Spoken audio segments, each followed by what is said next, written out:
Do these? There we go. Thanks for the intro, Chrissy. Thanks, Vertical Events, for another wonderful conference. Thank you all for your time this morning to come and listen to Winsome's story. And thanks in particular to all our shareholders who are here.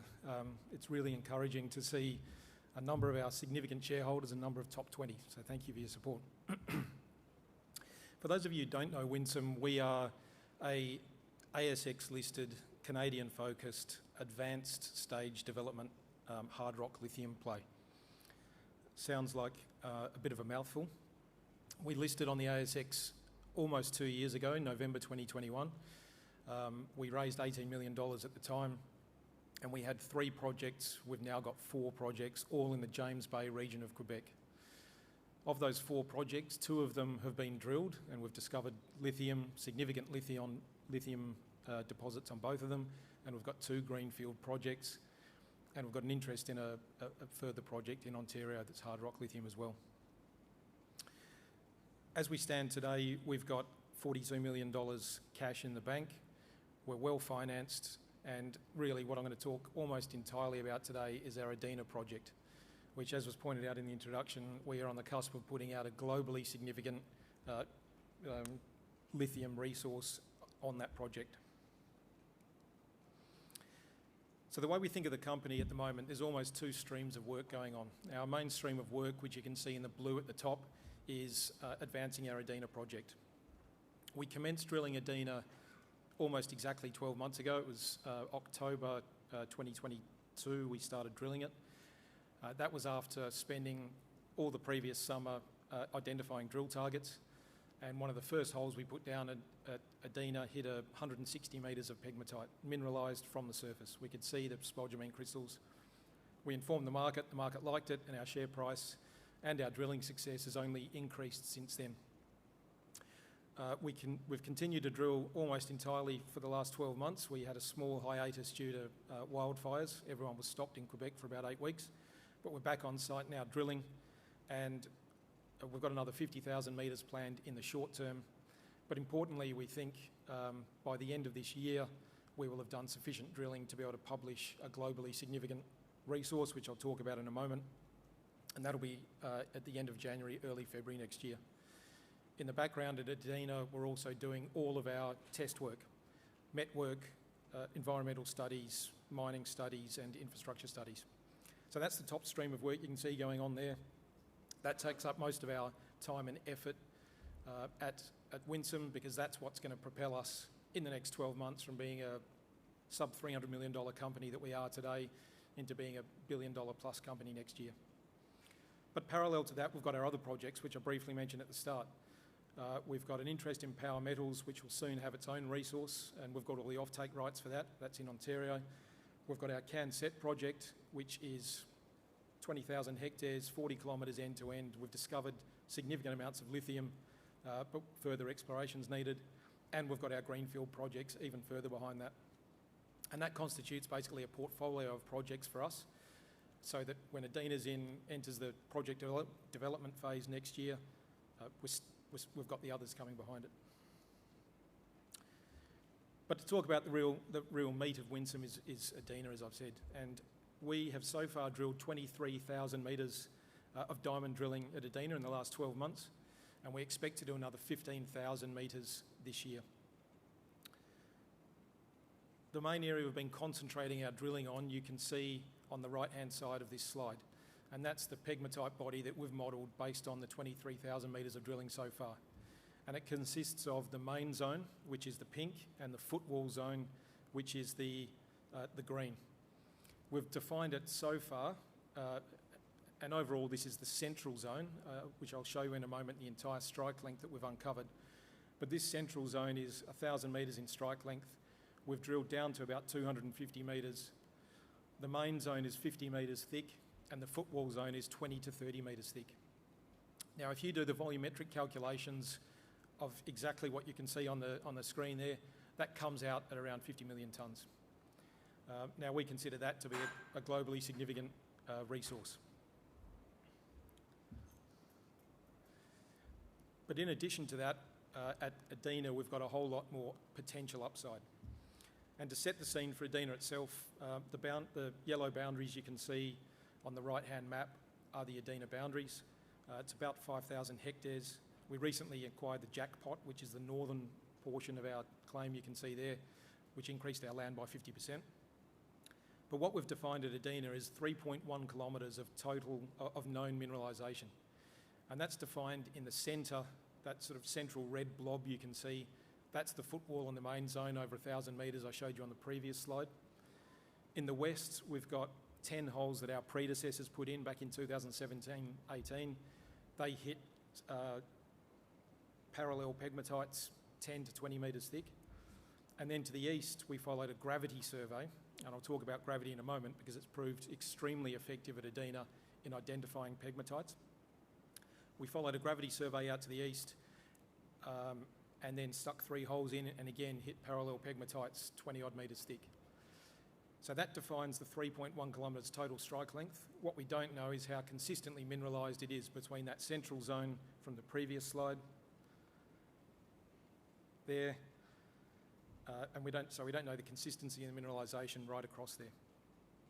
It was expressed pretty well, I think, in the last sort of 6 to 8 weeks. We've had 3 brokers initiate coverage on us: Canaccord, Euroz Hartleys and Foster's. And they all did a pretty good job, we think, of estimating both the maiden resource and the potential upside. They all said consistently somewhere between 40 and 50 million tonnes from maiden resource, and they all predicted somewhere between 100 and 120 million tonnes for the upside. Now, we think that's accurate based on the information they had at the time, but they didn't benefit from some additional information that's come to light from surveys we've had since they published. And that's the gravity survey I talked about before. If you look at the left-hand map, it's not overly clear. However, that's the central zone that I referred to with the main and footwall zone within it. You can hopefully see some dark outlines moving to the north. These are gravity lows, which indicate pegmatite under a bit of cover. The pegmatite has a lower specific gravity than the surrounding amphibolite. So when we get a gravity low like that, we know there's a pegmatite there, we just don't know if it's mineralised yet. So there's some great targets moving to the north, and then additionally to the southwest, we've got an entire line of pegmatites under a bit of cover down there as well. So we're dying to get a drill rig down there and find out whether they're mineralised. Now, if they are, we think that 120 million on the plus side estimated by the brokers is on the conservative side. We can see it going well above that. So what that means is not only are we on the cusp of putting out a globally significant resource, but there's a huge amount of upside to it. And if we get those sort of tonnes, even with the sort of tonnage for our maiden resource that the brokers estimate, we'll still be in the top 5 in Canada. And that's expected at the end of January.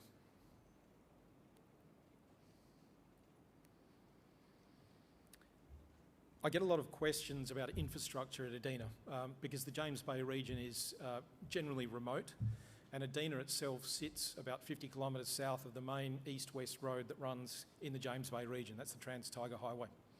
And you can hopefully see that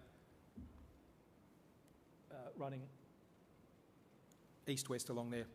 We're 50 kilometres south of that, so at the moment all of our drilling is based out of helicopters. Helicopters move the rig from hole to hole, and I should say rigs. I've actually jumped ahead onto transport before I've even talked about the actual rigs we've got on site. As of today, we've got 3 rigs at Adina, and we've got 2 more on the way in the next 2 weeks.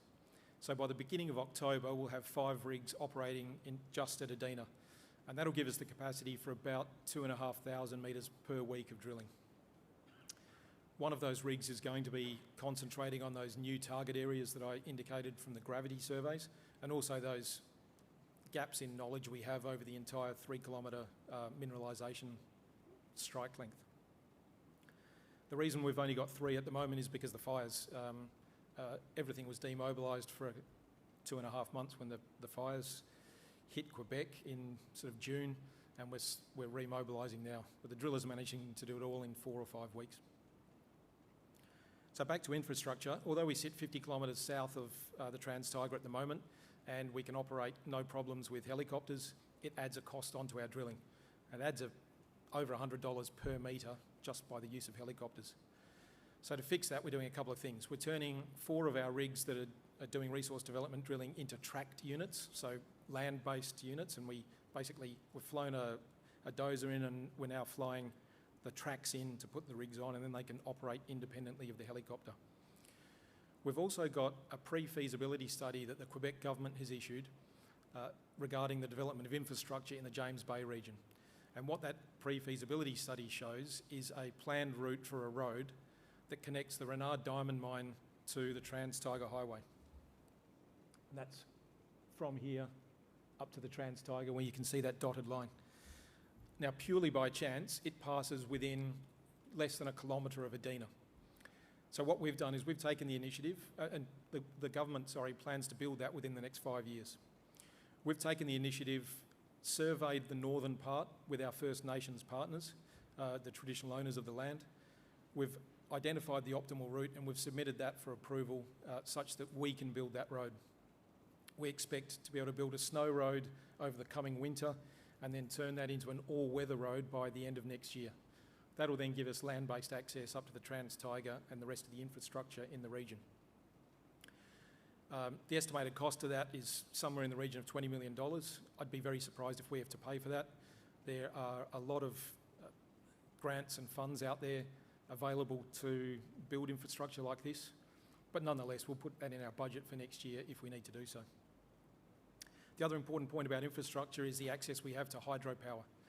You can see LG4 up there, and in fact you can see a series of hydroelectric dams along that Trans-Tyger Highway. LG4 is our closest hydroelectric dam. It's probably 80 to 90 kilometres from Adina, and we've registered with Hydro-Quebec to receive power for that for our project. Hydro-Quebec provides that power at a cost of 5.5 cents per kilowatt hour, and by comparison, diesel power in the Pilbara, where I previously built a lithium mine, costs about 35 cents per kilowatt hour, 7 times as much. And fuel accounts for something like 20% of the operating cost for a mine like this. So it's a huge operating cost saving, and of course, we'll be producing a low carbon footprint lithium product. The other piece of infrastructure that I should talk about is our camp. You can see it called the WR1 logistics base on there, and I'll finish up shortly, Chrissy. That's 20 rooms, and we're expanding that to 50. Unfortunately, I'm running out of time. One more thing I want to talk about is the ability for us to produce a DMS-only product seems very likely at Adina. We've done some met test work, and we get good recoveries from DMS. And then permitting, we always get asked about. Quebec doesn't have a great track record in permitting. Some of our peers who've gone before us have taken 5 to 7 years to get approved. We think the Quebec government has changed considerably since then. There's lessons to be learnt from those people, from those who've gone before us. But importantly, we believe we've got a great relationship with our First Nations partners. We're bringing them along on the journey. I'll be at the Mr. Steenie community, which is the Cree community whose land we sit on, in 2 weeks' time. We're talking about early agreements with them, and as I say, we walk the road with them. That's the key to getting reasonable approval timeframes in Quebec. We've got other projects, CanSet and our greenfields. I won't talk about those because I've run out of time. We've got a booth next door. I'll be at that booth for most of the rest of the day, as will Simon Icapetta, our Chief Development Officer. Please come over and ask us any questions if you've got any. Thank you very much.